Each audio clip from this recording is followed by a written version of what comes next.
Up until iOS 14, everybody was, had two eyes and everybody saw the same thing. After iOS 14, everybody's blind. We're the one-eyed man. I'm Eric Fulwiler, and this is Scratch, bringing you marketing lessons from the leading brands and brains rewriting the rulebook from scratch for the world of today.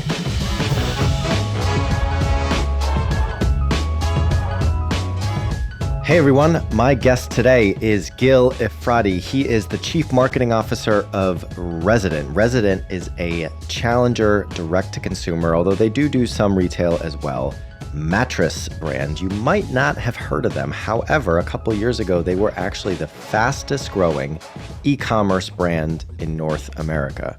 So Gil's background, he was the head of e-commerce at Google. He was there for many years. He's an active investor in some top tier e-commerce startups. So for anyone in e-commerce, this is absolutely a must listen. However, I really think for anybody, because what we get into and what is a little bit different than some of the other conversations we've had on Scratch is, I think it kind of focuses on this idea and what he says at the very beginning, that Resident is actually a data company that happens to sell mattresses. And as you hear Gil talk and get a peek inside how Resident and the marketing function actually works, that's going to come to life for you in a fascinating way. So he talks about how everything gets tracked, everything gets measured, everything gets focused on the return on ad spend that it delivers. He talks about how they have one of the healthiest media mixes in the industry, and actually they do their ad budget planning completely differently. There actually is no budget. They work on what he calls a cap model, where they can spend as much as they want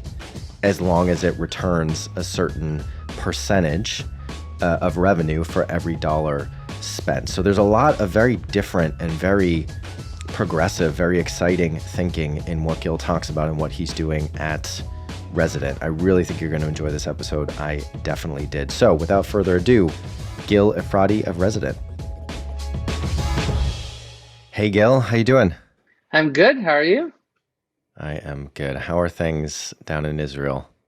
Sunny, getting a bit colder, but 20 something degrees still. Can't complain.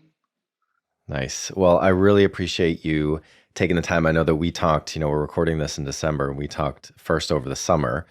And I was just fascinated by the story and some of the stats that you shared about what you've been up to at Resident and the whole group of businesses that you're involved with. So I'm really excited to hear more about it today and share it with our audience. So let's get into it. If we can start with the question that we ask every guest, can you tell us about a brand that you're very passionate about right now that's not your own, and why?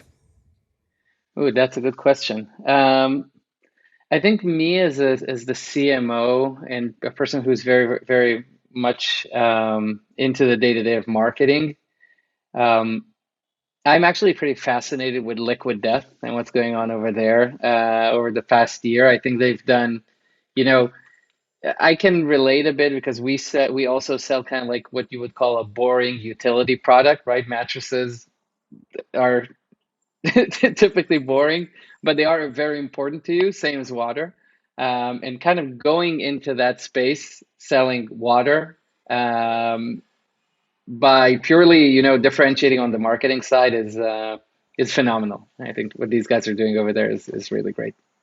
It's amazing, to the tune of a $700 million valuation in their last round, which is interesting. We'll see how that works out for the investors, but it is incredible what they do. I mean, they're one of kind of the default examples that we give, and it's interesting because we talk about traditional brands, and then there's challenger brands like a Liquid Death, and then we talk about rival brands, which for us are challengers that have been able to go mainstream, to truly change and redefine the category that they're in. And so it's interesting with a Liquid Death because they are probably one of the lead, definitely in their category, the leading beverage CPG brand out there in the US.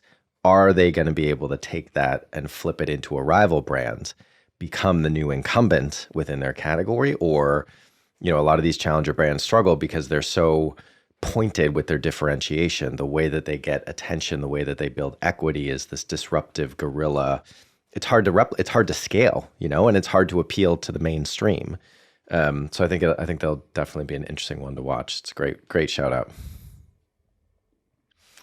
So we've got a lot to get through. Certainly more than 30 to 40 minutes of time will allow, but let's just dive in. So starting with talking about, and Liquid Death is a perfect segue, differentiation. So differentiation, as we talk about a lot, and I know you are very passionate about, is a key component when it comes to building successful challenger brands. So I guess where I want to start is, and you kind of mentioned this already, direct to consumer mattresses. It's a super crowded category that's had its struggles over the years. You know, up here in the UK, Eve just went into administration. Casper, a lot of people have talked about the struggles that they've had after a very hot start. So what are you doing differently at Resident to make it work? Yeah, so I think it comes down to there's like the differentiation in your go-to-market approach, and then there's the differentiation in the eyes of the consumer, right? These are two different things. I think the biggest differentiation we have in how we operate and how we run the company is um, we consider ourselves a data and marketing company that just happens to sell mattresses. And over the years, we've over-invested in data infrastructure that allows us to do performance marketing at the highest level, I would say, almost ever been done across any e-commerce business. And unlike, other companies that have raised a lot of money, have went towards like land grab by just pushing a lot of money into building a brand and assuming that that brand's going to last forever, and you can wind down that brand spend over time and just keep your sales. We've always been through that model of every dollar you spend needs to be justified on a standalone sale basis with positive ROI. And I think that's what differentiates us from practically everyone else in the D2C space for mattresses, from the business model or, modus operandi sort of way. Um, from the differentiation in the eyes of the consumer, I would say that we talked about mattresses being, you spend a third of your life, on your bed pretty much, but it's still a boring utility product and people don't really understand mattresses, right? You understand mattresses the way you understand carburetors. You just don't. Um, and so we try to focus one on, of course, explaining and conveying that, our mattress is as good or better than anything else out there. But also, we try to enhance the perceived value that you as a consumer is getting. We focus on the offer, and the deal that you're getting is the best you could. And when you're talking performance marketing, that is very, very important to communicate that. So I want to pick up on something that you said. So the data and marketing business that happens to sell mattresses, heavy focus on performance and return on ad spend or return on investment.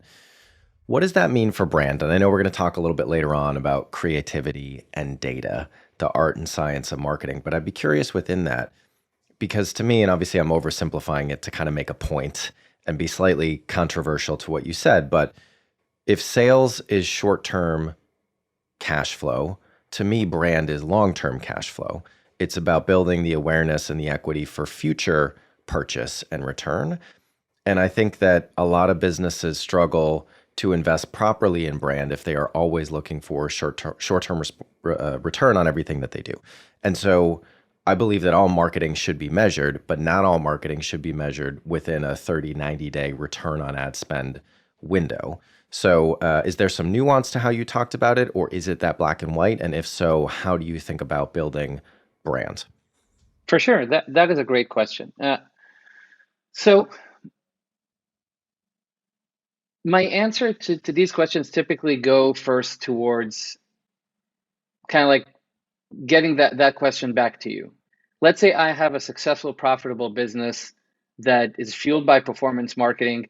That performance marketing allows me to spend over $250 million a year on marketing, on media, pure media. It could be anywhere, okay? That alone, the ability to be able to afford that level of spend allows you to build a brand.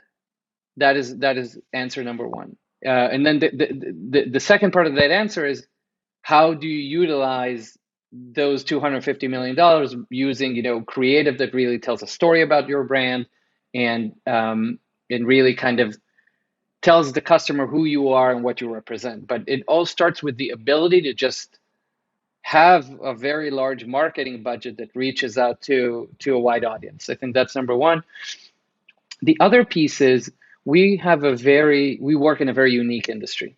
You only come into the mattress buying cycle every, different surveys say different things, but typically it's about 7 years. Okay, some say 5 years, some say 10 years. The average is about 7 years of between, buying a mattress and another mattress, etc. And so I won't say that the value of a brand gets kind of diminished when we're talking about such long cycles, but I can tell you that the importance of putting the right ad to the right eyeball when they are in the consideration phase, when they are in market, that is the most important thing. I can build very high brand awareness now to 99% of the population who are not in the market for a mattress. It would probably not do me any good, especially because this is a product that is boring. So it's not like you're going to remember, oh, I remember this mattress brand, because when you're not in the market for a mattress, you really have no attention for mattresses. So I think some of it is because of the uniqueness of the industry and the category. But I really believe that performance marketing is what allows you to also build the brand just by spending a lot of money behind it. Super interesting. I feel like we could take the whole interview just to talk about this. I'm gonna have to pick between the follow up questions I want to ask to that, because I know we're gonna need to move on to the other topics. But it's really interesting hearing you say that, because where my mind went, because I don't know if this is the right. I don't know if there are similarities between the mattress category and B2B. But as a B2B marketer for the last business where I was CMO and now also with Rival, we think a lot about a similar perspective on our market, which is, and there's a lot of research and stats out there, but one of them that I throw out all the time is 95% of B2B buyers are not in a purchase cycle at the time you're trying to reach them. And so a lot of what we do with quote unquote rival media, our content and events, is build awareness, build equity with marketers who might not be, probably aren't looking to hire a consultancy right now. And we do that solely focused on adding value to them through the content and the experiences that we create. But of course, we believe over the long run that's going to drive growth of our business. But I guess the difference is that you said people who aren't buying a mattress aren't interested in mattress content. Marketers who aren't hiring a consultancy are probably still interested in marketing content. So that's one of the big differences. So what about, I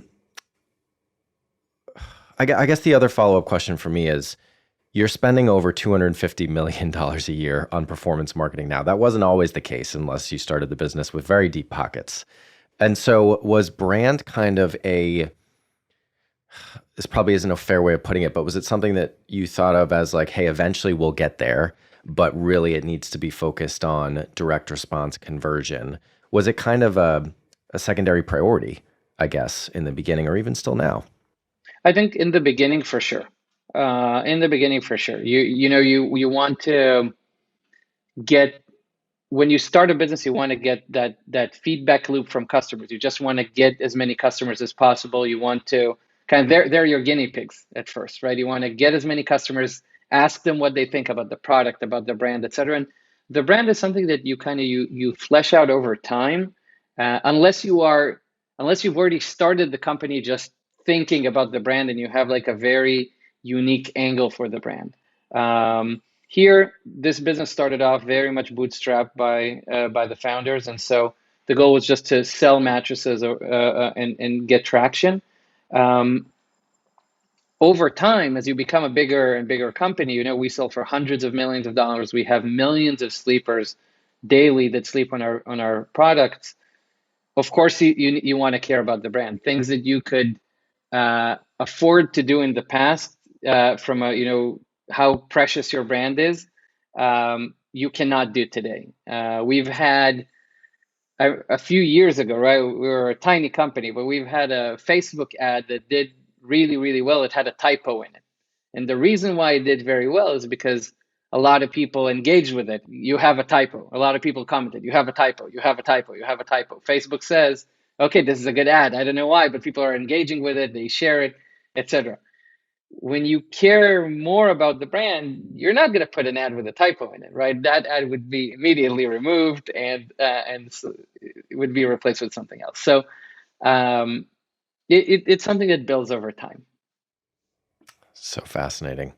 Um, so what about, if for a category like yours, where at least from a consumer perspective, there's a lot of commoditization for the product, this mattress to that mattress. And if you're not, how often do people actually buy mattresses? You're probably not educating yourself or interested in educating yourself about them. And so I know with the traditional model, a lot of it had to do with the salesperson at the showroom that you went to. But how do you think about differentiation within this category? It sounds like a lot of it has to do with the performance marketing, with the data and that analytical capability, and sounds like cultural DNA within the company. But how else are you thinking about differentiation in the category? Yeah, so I think when our founders started the company, there were another 120 D2C mattress brands. Over then, it was like Casper was educating the market. Everybody said, I can do it too. All you needed is a credit card and find a provider that would send you a container from China, and you would have your own mattress brand, right? It was that simple. Um, and I think what our founders did, which was extremely smart, is they looked at all the value propositions in the market that typically revolve around um, um, risk, right? So you want people don't want to buy a mattress without feeling it or touching it or trying it out. So how do you de-risk that? So Casper de-risked it by giving a 100-night trial.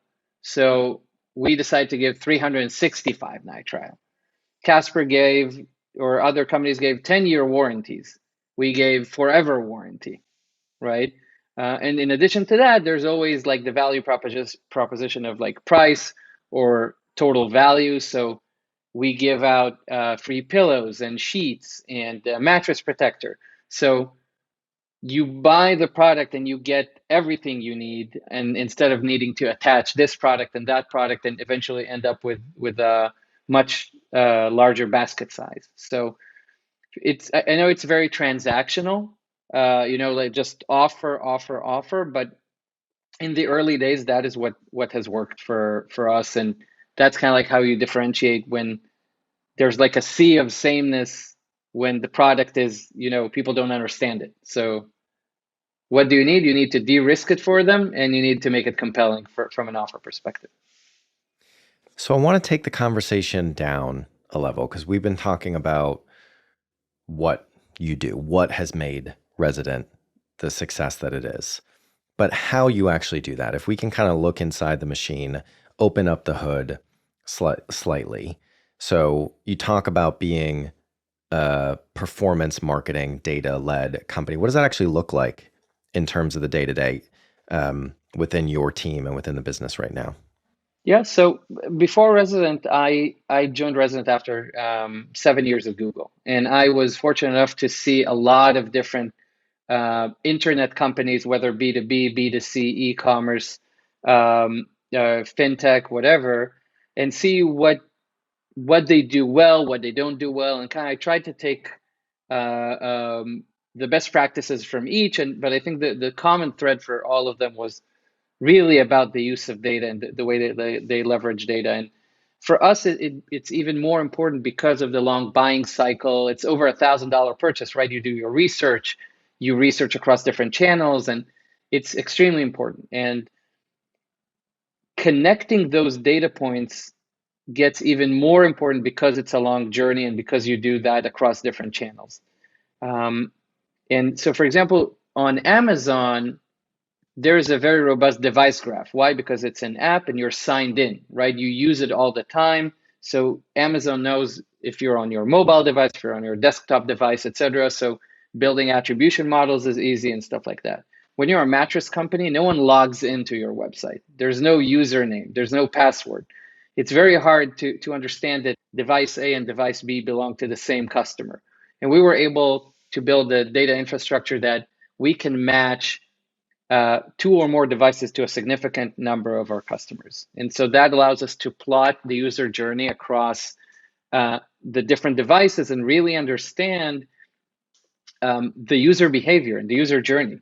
And that allows us to really build a very healthy media mix. We have the healthiest media mix in the industry. We're not, 90% or 50% or even 30% on any individual channel. And we spend money on every channel possible.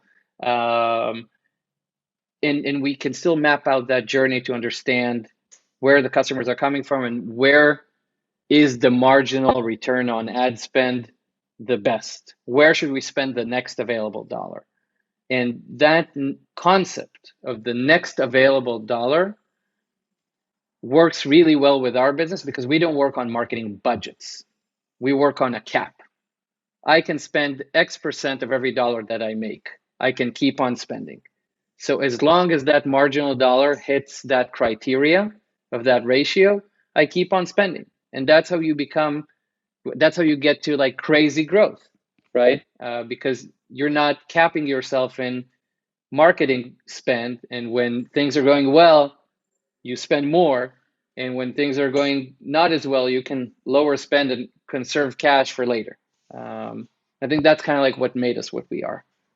That is super interesting. I actually have not come across that before. I'm sure there are businesses I've worked with and talked to that do something similar, but at least in these conversations, it hasn't come up. So maybe we can, to the extent that you can share, I'd just be curious how that actually works. So basically, there's a percentage of every dollar that you bring in from marketing that you're able to just kind of spend freely. Is that a return on ad spend metric, or is it an overall ROI metric for marketing, like including salaries and overheads and things like that? So it's only media. Even creative is Okay. not Yep, part of makes that. sense. All of that is extra. And do you run your media in-house, or is it with an agency? All in-house. It'd be much harder to do that, to use that model if it was out of house, I'd imagine. And also you're giving up the margin. Exactly. It's both that, it's both like building that institutional knowledge and using the tools, but also it's about accountability and about coordination between the channels. Eventually we have an extremely talented VP of acquisition that he's like he runs an orchestra, right? He says, okay, this channel needs to spend less, this channel needs to spend more based on the internal modeling that we have. We have homegrown models that were built by our data scientists. One is a media mix model, and one is a multi-touch attribution model. And in between these two, we are able to really understand the marginal return on ad spend for every channel. And when do we need to just spend more on a specific channel, or when do we need to move money from this channel to that channel? That's kind of like how the magic happens eventually. So how does it, let's take like an annual planning cycle. I don't know if you're going through one now or just went through one, but do you have to submit a marketing budget that then you can go over or under depending on the performance of the media? How does it work within the planning cycle and the budgeting that I'm assuming the rest of the business needs to do? Yeah, so what we've built is that the data and the marketing organization are one organization. All of them are report into the CMO, which is pretty unique. And so we work pretty much as an agency. We get from our CEOs, the CFO, what the business objectives are from a top line, bottom line perspective on a monthly, quarterly, annual basis. And we need to hit that with the limitations of the spend to revenue ratios. The beauty of it is that our data team is able to predict revenue ahead of time based on market demand and stuff like that. So we can say the data team helps senior leadership in determining what the targets should be, from the start, and then that those targets go trickle down to the marketing team and below that. That's fascinating. And it's interesting. recording this in December. So the episode that went out 2 weeks ago was with the CMO, or actually she's the chief marketing and data officer at BMO, a big bank in Canada. She's the only other person, and she's got it literally in her title, but the only other organization where I've seen data roll up to the CMO. So maybe that's becoming more of a thing. So Gil, the other thing I wanted to touch on as part of this chapter in our conversation is iOS 14. So many e-commerce businesses have really struggled post iOS 14 with the privacy changes that have gone into place and the decreased effectiveness from many of them, particularly from Facebook and Instagram and social digital media. How are you, or how have you adapted to that? Yeah, that's a great question. I think that's like the billion-dollar question for a lot of companies, because I've seen great D2C companies that were very reliant on Facebook, that really kind of like crashed and burned once the platform became even like 10% less effective, right? Because it can crush your margin and your business.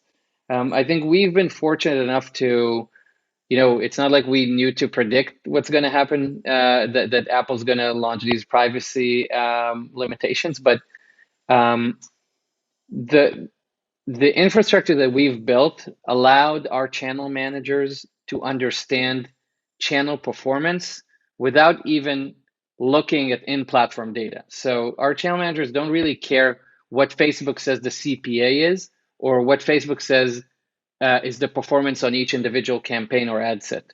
Our internal systems tell the channel managers the true performance of every ad set and every campaign. And so yes, Facebook targeting has been dinged a bit, and it's getting better over time. But one of the biggest limitations coming out of iOS 14 is that marketers couldn't really understand what's going on, right? Facebook would tell you this campaign's performing well, when in effect it's the other campaign that was doing well. And if you're relying on only on in-platform data, which again, 99% of companies, that's what they do. They don't have any other tools to do it, then your performance gets hurt. For us, I can say that we have actually benefited from it, because if you think about it, up until iOS 14, everybody had two eyes and everybody saw the same thing. After iOS 14, everybody's blind. We're the one-eyed man, right? So yes, we everybody had a harder time with iOS 14, but when you have the tools that we have, then you're not as dinged while your competitors are severely impacted. So it turned out well for us, but I've seen a lot of businesses that have struggled, even outside our category and in other categories. It's amazing. And I would imagine that the data, being a data company that sells mattresses, having data at the core of the culture, capabilities, I'm assuming that doesn't just affect marketing. I'm assuming that affects product and probably distribution and supply chain and all the other elements as well. Obviously, this is a marketing conversation, but just my mind went in that place of how much of an advantage it is, not just for marketing, but for probably every capability.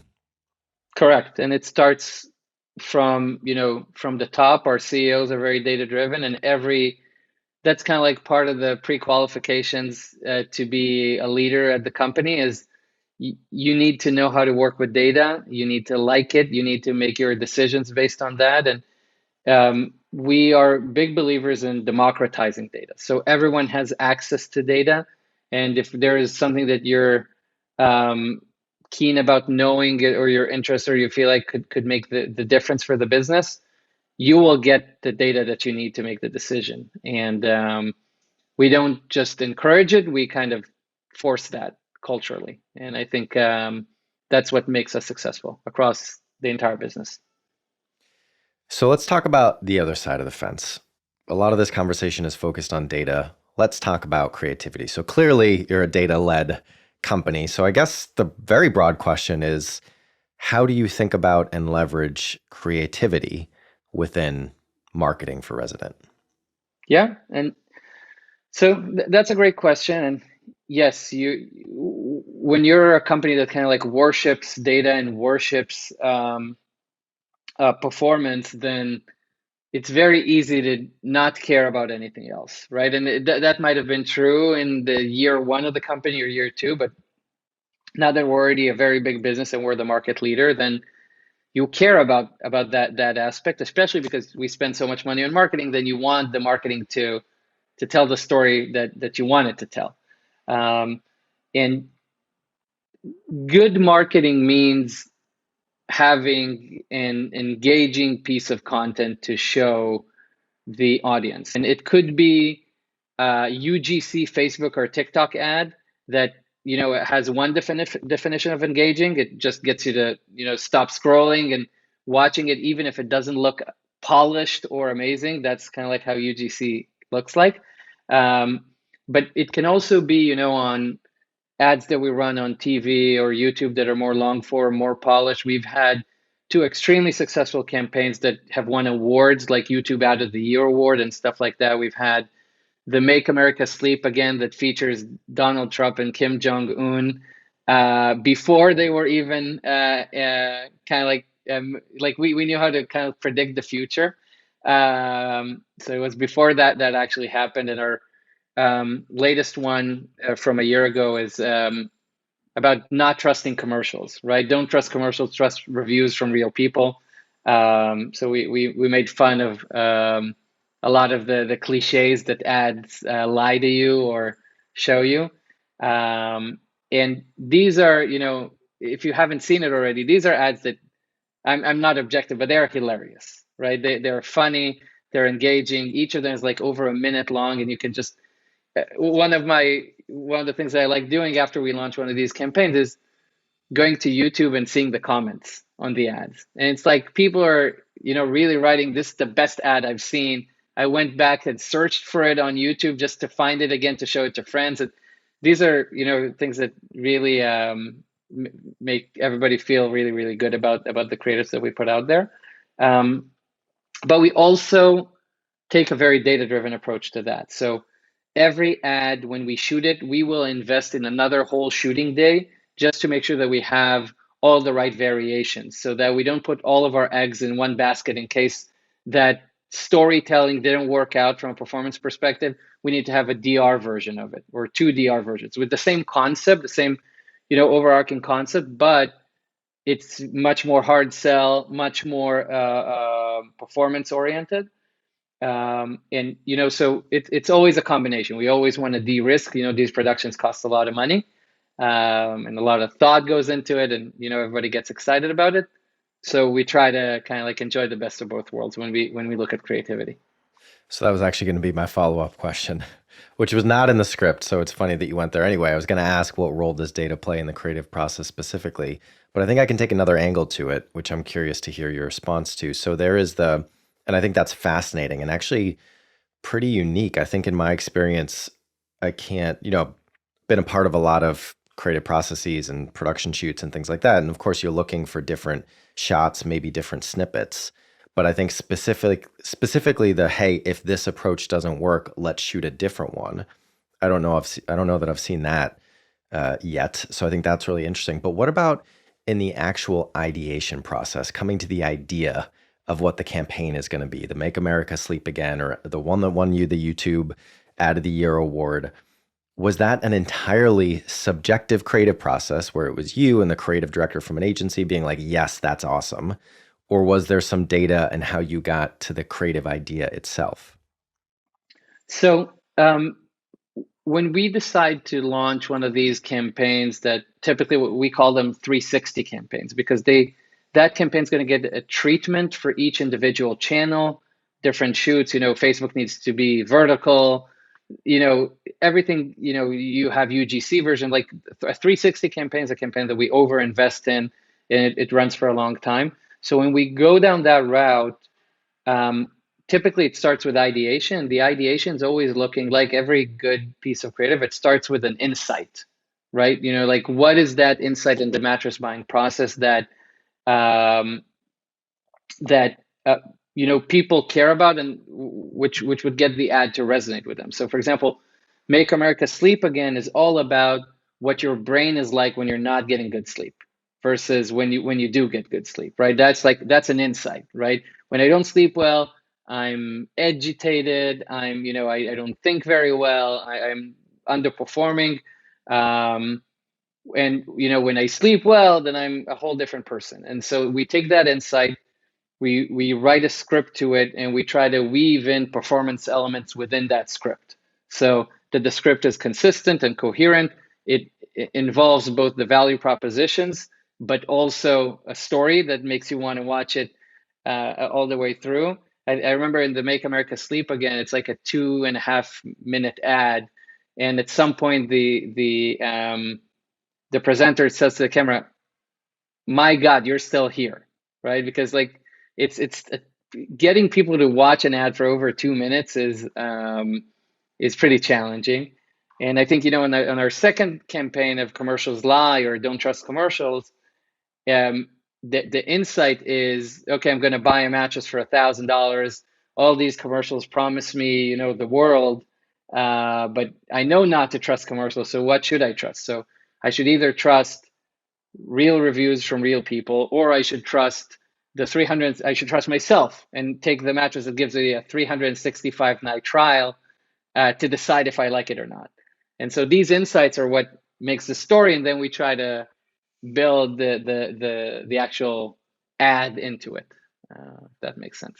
Yep, it does. And so what about the measurement side of the creative equation? So how are you, I know that you're very focused on ROI, ROAS, but are there any other kind of more brand metrics that you're focused on or value, or is it all about the bottom of the funnel? So as a data company, we measure everything, right? Of course, me as the CMO, I'm definitely not for doing something that can't be measured and just say, oh well, it's a brand exercise. If there's nothing that is measurable about it, then I can't even call it a brand exercise, because if I can't even measure the brand metrics of it, then what is it good for? But as a data company, we measure everything. So we measure, of course, ROAS and sales oriented stuff, but we also measure search demand for our brand, and we measure brand awareness, both aided and unaided. And typically, it's not just about the creative, right? Let's say I have an amazing creative, but I spend $50,000 in promoting it, or I have a so-so creative, but I spend $20 million promoting it. Which one's going to get you higher brand awareness? Which one's going to get you higher aided, unaided awareness? Which one's going to get more demand for your brand, and which one's going to sell more? It depends. But so you gotta feed the beast with media spend, regardless. So we try to measure all of it, and we eventually, the people behind every initiative need to show what this garnered, right? What did we do out of it? And not all metrics are going to look favorable, but if some of them are, then we're going to need to decide, okay, this is good enough, or we need to do another run at it, etc. Yeah. But as a first principle, it's about having that information, and before you do anything, knowing what information you're looking for and setting up the system to be able to actually get it. Exactly. Yeah, that's fascinating. So, Gil, I'm going to let you go because we are coming up on time. But before I do, just one question to wrap it up. And I have a feeling I know the direction this is going to go in. But if there's one thing that you would recommend people do differently after listening to this episode, based on your experience, based on what's made Resident so successful, based on the conversation today, what would that one thing be? Yeah, I think it's pretty clear that owning your data, controlling it, first party data, especially right now, is becoming key. But I think when I look at a business, I always start actually with the unit economics. Marketing is only part of the unit economics, right? Gross margin is part of it, lifetime value is part of it. And when you talk about data, you don't even need to have like this intricate infrastructure, this crazy infrastructure that would allow you to have your own device graph and multi-touch attribution models. Just track the core metrics that make the business. Think 80/20, right? Track gross margin, try to improve it. Track marketing performance, try to improve it. Track lifetime value and retention and repeat, try to improve that. That's like the 80% that's like the 20% that make the 80% work. So I think that's kind of like what the guiding principle for me. Love it. All right. Well, that is a fantastic place to land. Gil, thank you so much. If people listening want to check out more about Resident or potentially connect with you, where should we send them? LinkedIn, definitely, or just go and buy one of our mattresses. Perfect. All right, Gil, thank you so much for making the time. Really appreciate it. Thank you, Eric, for having me. Cheers. Scratch is a production of Rival. We are a marketing innovation consultancy that helps businesses develop strategies and capabilities to grow faster. If you want to learn more about us, check out wearerival.com. If you want to connect with me, email me at eric@wearerival.com or find me on LinkedIn. If you enjoyed today's show, please subscribe, share with anyone you think might enjoy it, and please do leave us a review. Thanks for listening, and see you next week.